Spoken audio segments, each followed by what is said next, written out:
เจริญพรญาติโยมที่มาฟังวันนี้อาตมาภาพก็จะมาบรรยายเรื่องกติพยศัพท์เจริญพรพี่น้องทางบ้าน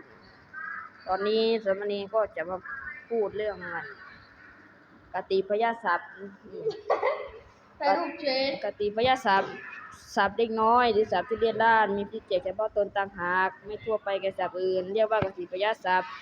หรือวรรณกยศัพท์มีสองศัพท์คืออัตตพรหม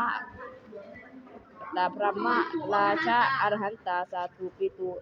มนะกัมมะโค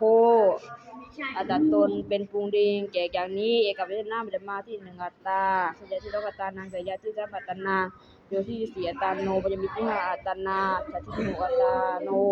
ในมิที่เจ็ดอัตตานิอารมณอัตตาก็อย่างนี้ก็ขอเจริญพร